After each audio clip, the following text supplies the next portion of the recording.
चलिए आज उन लड़ाइयों के सफर पर चलते हैं जिन्होंने सिर्फ जीत या हार तय नहीं की बल्कि हिंदुस्तान की पूरी तकदीर लिख दी।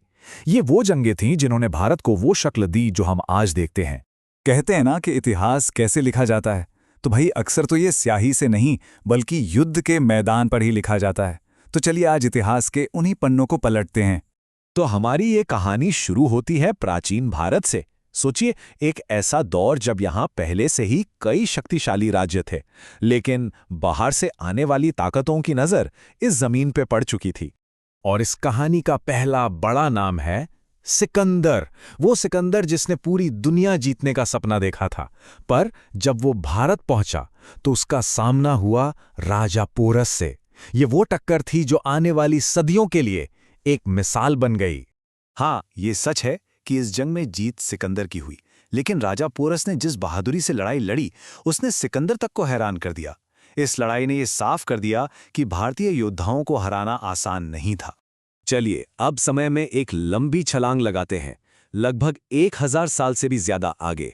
अब हम एक ऐसे युद्ध की बात करेंगे जिसने उत्तर भारत का नक्शा हमेशा हमेशा के लिए बदल दिया। ये थी तराइन की दूसरी लड़ाई। 1 साल पहले हुई पहली लड़ाई का नतीजा यहाँ बिल्कुल पलट गया और इस एक जीत ने भारत में दिल्ली सल्तनत की नींव रख दी। एक नए युग की शुरुआत हुई। और सल्तनत के बाद आते हैं मुगल, एक ऐसा साम्राज्य जिसने हिंदुस्तान पर सदियों तक राज किया और दुनिया के सबसे ताकतवर साम्राज्यों में से एक बना। पानीपत, एक नाम पर 3 बड़ी बड़ी लड़ाइयां। कमाल की बात है ना।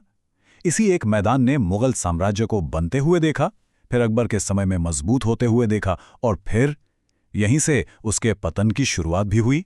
तो एक तरफ जमीन पर भारतीय ताकतें आपस में लड़ रही थीं, लेकिन दूसरी तरफ समुद्र के रास्ते कुछ ऐसी नई ताकतें भारत आ पहुंची जिनके इरादे कुछ और ही थे।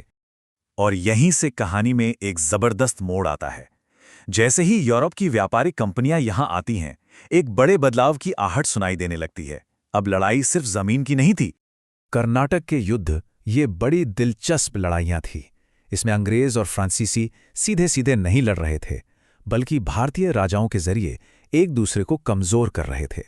पर आखिर में पलड़ा अंग्रेजों का भारी रहा और यहीं से भारत पर उनके कब्जे का रास्ता खुल गया। तो अब जरा उन लड़ाइयों पर नजर डालते हैं जिन्होंने ईस्ट इंडिया कंपनी को एक मामूली व्यापारिक कंपनी से हिंदुस्तान की हुकूमत बना दिया। साल था 1757 और जगह थी प्लासी। ये वो लड़ाई है जिसे अक्सर भारत में ब्रिटिश राज की असली शुरुआत माना जाता है। अंग्रेजों की सेना नवाब की सेना के सामने बहुत छोटी थी, फिर भी वो जीत गए। जानते हैं कैसे? क्योंकि ये जंग मैदान में हथियारों से कम और धोखे और साजिश से ज्यादा लड़ी गई थी। इसको ऐसे समझिए, अगर प्लासी की लड़ाई ने अंग्रेजों के लिए भारत का दरवाज़ा खोला था, तो कुछ साल बाद हुई बक्सर की लड़ाई ने उस दरवाजे को बंद करके उस पर ताला लगा दिया। इस जीत के बाद तो बंगाल जैसे अमीर इलाके सीधे उनके कब्जे में आ गए। लेकिन ऐसा नहीं था कि अंग्रेजों के लिए ये सब आसान था।